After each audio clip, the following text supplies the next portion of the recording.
Hey everybody, welcome to Prepare to Live. And so the purpose of this channel is to help you in readiness, to be ready in case something happens, a major disaster, and you need to be prepared when the grocery stores shut down, the lights don't work. And so I want to help as many people as I can learn to be prepared, to be able to handle those situations, be able to take care of their friends and their family. So I do want to mention that I have different brands of different stuff, and so I'm not sponsored by anybody. I'm not promoting any one product over another. This is just my personal preference. And so, but I want to talk to you about these lost, this book I'm using is called Lost Superfoods, and it's the foods of old that were staple foods that were used in times of disaster. The government used some. People back in the old times used it as a staple food to be able to maintain their nutrients and what they needed to perform their daily duties. And so everything I'm using should be stuff that you have in your personal staple, your Doomsday stash, or whatever you want to call it, so that you have access to it. But also, obviously, I'm in my kitchen, a modern kitchen. We have electricity and gas and all that stuff. So what I'm going to do is I'm going to prepare a food that we can store and use up later, that this is a proven food that is meant to last. This food is called Doomsday Ration. And so what happened was, in the 50s and early 60s, the government was facing nuclear threat. They were doing nuclear drills all over the country, and the government needed a quick and easy remedy for someone to be able to live off of if they were going to shelter in place for 14 days. That was the government recommendation. If someone had to go into their bunker or their bomb shelter, they wanted to make sure that Americans would be able to eat for 14 days. So supposedly, these crackers that we're going to make today, these survival crackers, you're supposed to be able to live off of these crackers for 14 days with just these and water. So I'm going to make them, and we're going to see how they taste. I mean, we see some really amazing YouTube channels on survival. I'm a hobby, I guess I would call myself a hobby prepper. I've been doing this for 30 years. It's just my hobby. It's something I enjoy. I like being prepared. I like knowing that I'll be able to take care of friends and family if something were to happen. So when you look up survival on any of the different social media, YouTube channels, on the web, you'll see a lot of times, the majority of the times, this is outdoor wilderness survival. Well, I want to focus on urban survival. What do you need to do to be able to take care of your family for a short or longer periods of time in an urban setting, if you're going to be in a shelter-in-place type environment? And so that's kind of what this channel is going to focus on. I do have a separate location that I've been working on for a couple of years. It's just a hobby location, an unplugged place, getaway. And so at some point through these videos, we'll take you out there and we'll do some outdoor survival type stuff. It'll be a lot of fun, and we'll just have a good time with it. But for today, we're gonna go through the process of making these Doomsday crackers. These crackers are supposed to have 125 calories, and they're just basic sustenance, nothing fancy. And so what we're gonna do is we're gonna go through the recipe, and the goal of these videos is to go through this book and to follow these recipes and develop and create some of these foods, these Doomsday foods, and these are supposed to be survival food. So that's what we're going to do today. So we're going to start with these survival crackers, and so we're going to need 2 teaspoons of salt. We're going to need 2 cups of wheat flour, which what I have here is part of my little stash. And so I have wheat flour and a cup of water, of course a mixing bowl. You'll need a sharp knife and a mixing spoon or a whisk. You'll need a cooking sheet and then a straw or a clean nail. So let's get started. We're going to preheat the oven to 375.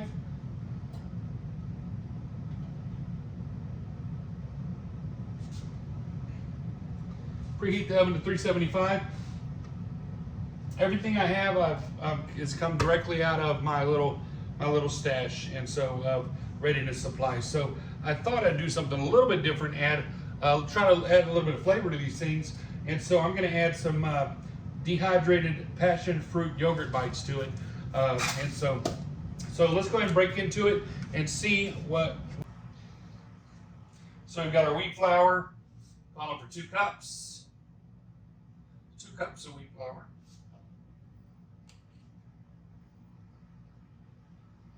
I am not a cook by nature, so we're going to get into this together.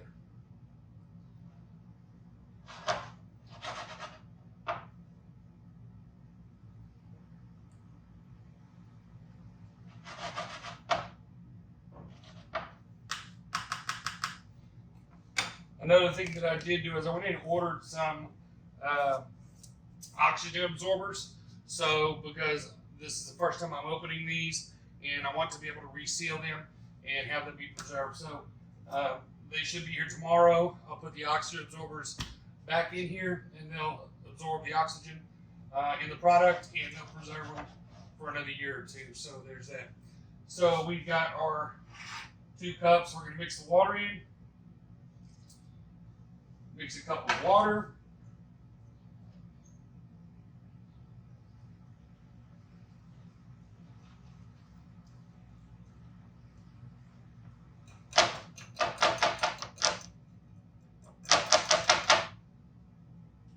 And salt.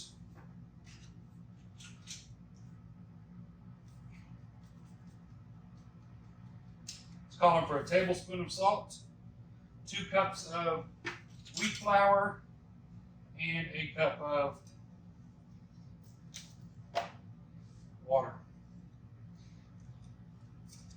So the whisk wasn't a great idea.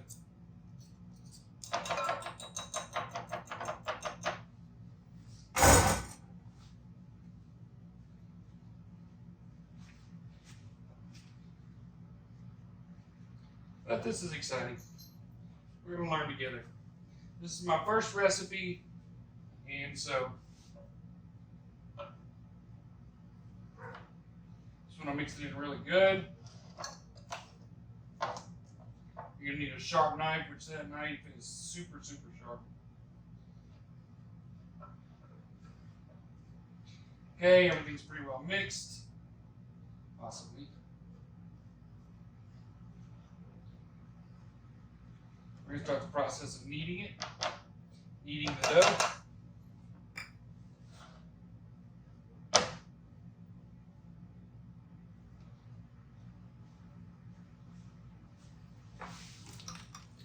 I will open this back up, because I think as it gets a little sticky,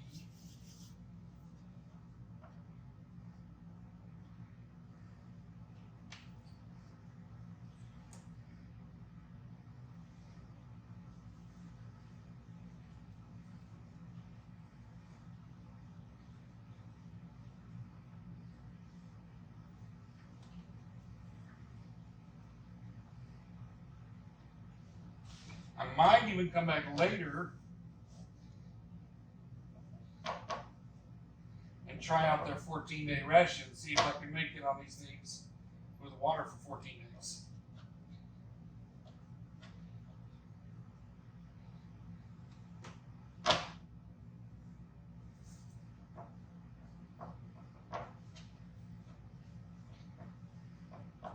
You'll feel it gets pretty doughy, pretty firm. The stickiness will go away as you add more wheat flour or fixing to roll them out. Feels pretty good.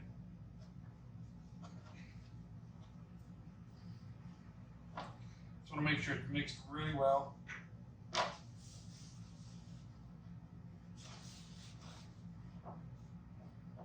Okay.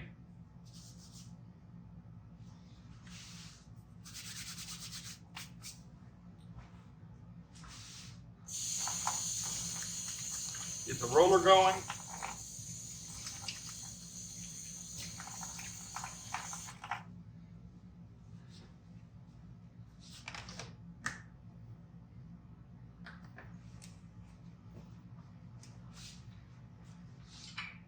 I probably should have left that off.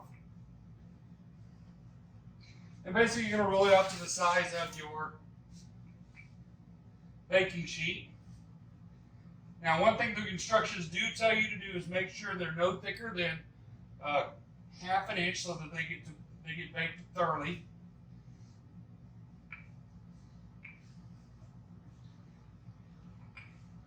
I guess it doesn't matter how it looks since we're in a survival state, but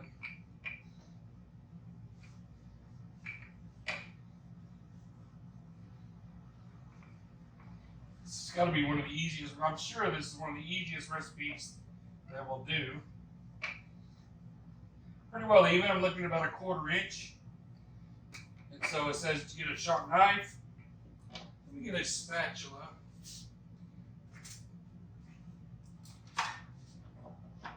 So it tells you to get a sharp knife and cut it in rectangles.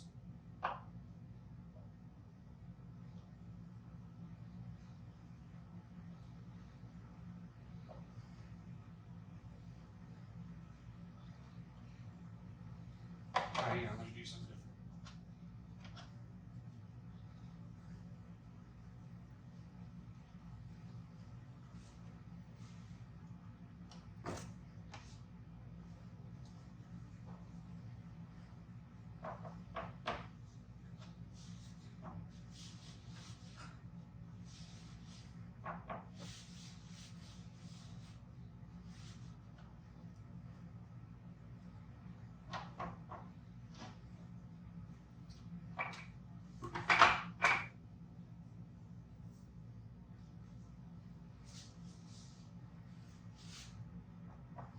Okay, so we have our dough ball ready.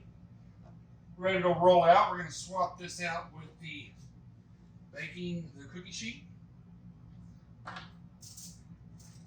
Instructions do tell you to not use a don't flour or grease your cookie sheet. Just leave it like it is.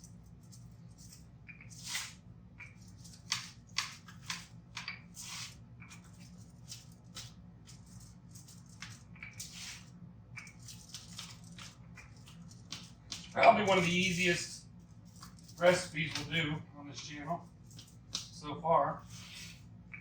Smells good. Not sure how it's going to taste, but it's supposed to be able to keep you alive. And I guess what's important is to do things like this. It's good practice for you. It's good practice for you to be able to acquire ingredients, to be able to put them up, acquire staples, put them up so that you'll have them when you need them. Of course, if it really goes down that bad, you're not going to have an oven like we do, so you'll need to work out a source of heat to be able to cook either by gas or wood fire. We're going to get into the freeze-dried passion fruit yogurt bites. And so this is to add a little taste because there's no sugar, it's just wheat flour and there's their oxygen absorber. And I think what I'm going to do is I'm going to try to crush these up. If I can't use my hands, I've got my little hammer. Okay, so these are crushing pretty easy.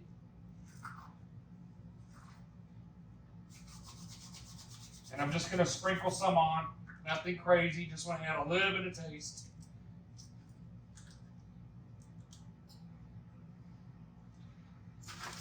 A little bit of taste to it. And I can imagine just wheat and flour isn't going to be too exciting.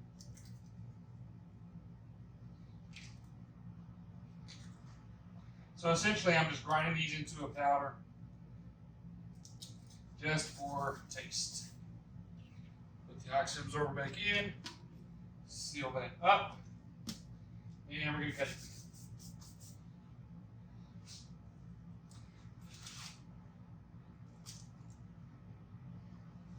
And you're making bars.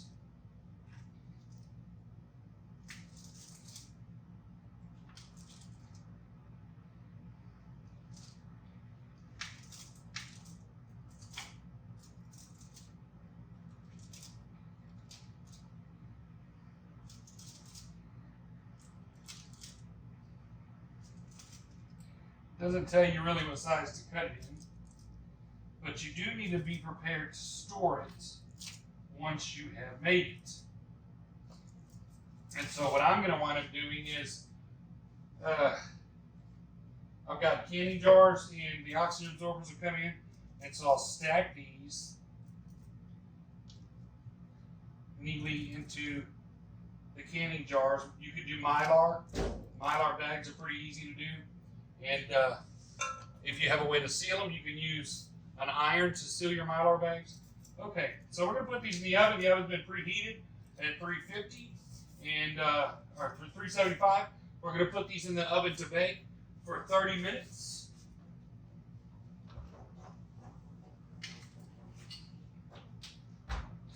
And then we'll see what happens. Okay, here we go. First 30 minutes is up. We're gonna take them out of here.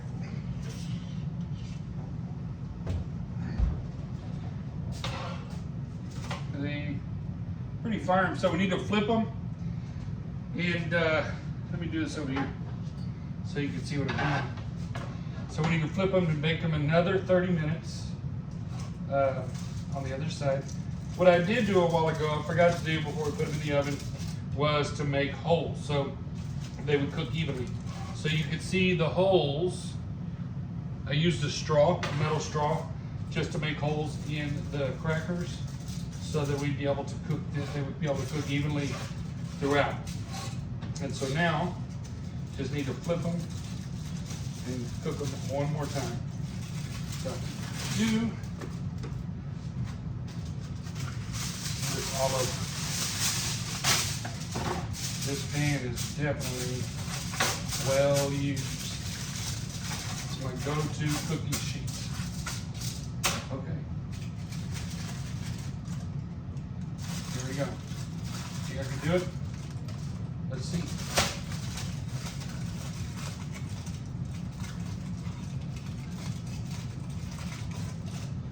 Well, I thought it would have stuck worse than it is, so that's not bad. Not sticking too bad.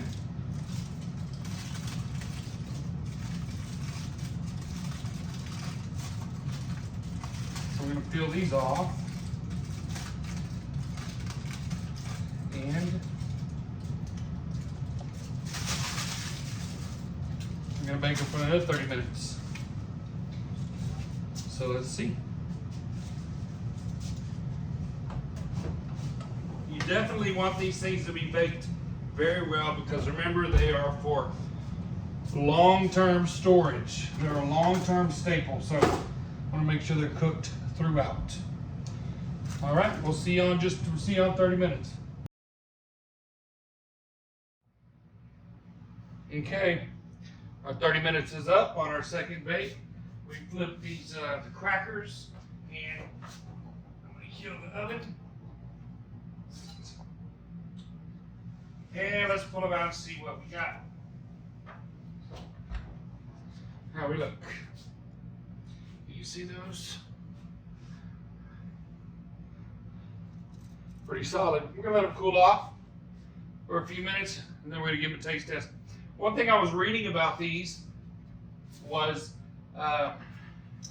these are supposed to be consumed so an average person to be able to survive during an apocalyptic event is supposed to consume 5 of these a day with small amounts of water, and you should be able to survive 14 days on that. That's supposed to give you an average caloric intake of 700 calories a day. So who knows, maybe I'll feel a little squirrely and go on the survival cracker challenge, 14-day challenge.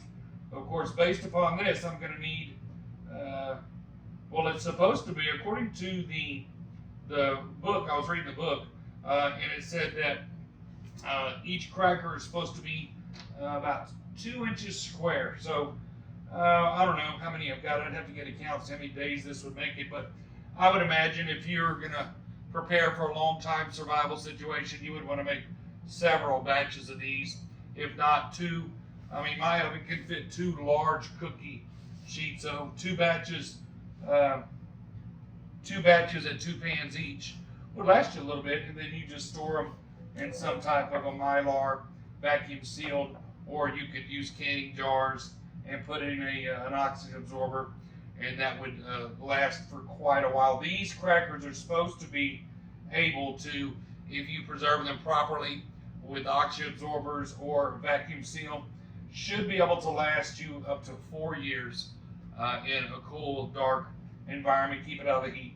So I don't know if I would test that, but after I make these and we try them, I don't think this batch will last very long. I'm sure between my wife and some of the kids that hang around here, and my coworkers, that this batch won't last long. But I might make another batch and just put it up for a year and see how it tastes. And so one of the things I want to do on this channel is product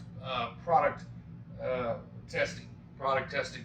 I've got a lot of stuff that I've been storing over the years and collecting over the years. Water filtration, firearms, and all this just various stuff. And so there's 4 elements that we want to promote on this channel, and that's food, water, shelter, and safety. So on this channel, preparing to live or prepared to live, that's the 4 items that we're going to cover. And so I was kicking some ideas around with one of my employees today, and so I think it's going to be a fun channel, exciting. This is urban survival, urban survivalism, and an apocalyptic or event, or just a natural disaster type event. And so I think we can have fun with it. And let's let these cool down a little bit, and we'll do a taste test on camera, and you can see if I drop dead or if I make a funny face. We'll see you in a minute. Welcome back. Okay, so here's what we've done. The crackers have cooled off, and so what I did was, of course, I've ordered some fresh oxygen absorbers for my Thrive passion fruit berries that are dehydrated, and also for the wheat flour. I opened these to cook this recipe, so I'm going to put some oxygen absorbers in them to suck the oxygen up and store them so those last a while. I let the crackers cool off. I've got 25 biscuits, 25 crackers in here at 5 a day. This is 5 days worth of rations for me if I were alone. And so, so we'll just store those in this jar until the oxygen absorbers come in, and we're going to taste test it, see how it tastes, and go from there. So, pretty cool little recipe, super easy, and really, literally, if you include the cook time, you're looking at about 1 hour and 15 minutes for one batch. I mean, that was a small batch, so you can pump some of these things out. These are just staple foods. This is just to get you through until the grocery store opens. So if you have a staple, or if you have other stuff stored up, this could be a snack during the day to save your good food or the stuff you want to make for meals. This is just to get, if you had kids with you, just to get something in their stomach to keep them going. A little bit of energy. It's cheap. It's easy to make. And so the purpose is to prepare for that time when it comes. Have something put up so that you'll be able to at least have something in your belly. And some of these with water, this is 5 days worth of rations for me. This will keep me alive 5 days. All I do is find some water to filter, to boil, to keep me going in case of an emergency. So let's try this, see how it tastes.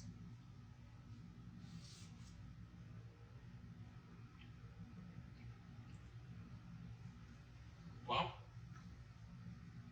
it's not an ice cream cone, but it'll work. Dry it out. No. The passion fruit's making a little bit of difference. I can taste the dry passion fruit in there, so it helps a little bit. But all in all, I'd say, on a 1 to 10, I'd give it a 5. It doesn't taste bad, and if this is what it takes to keep me alive, I guess I'm gonna enjoy it. I'm glad. Thank y'all for watching. And next video, we're gonna do the American staple. We're gonna learn how to cook homemade Spam. Be a little bit more complex recipe and process. Be grinding meat, but I'll look forward to doing it. I'll get everything together, and we'll see you then. Until next time, thank you. If you like this video, click like, subscribe, share it, and let's help somebody else learn to be prepared. The more of us that are prepared for something that would happen, the less chaos it's going to be when it does happen. We'll see y'all later. Prepare to live.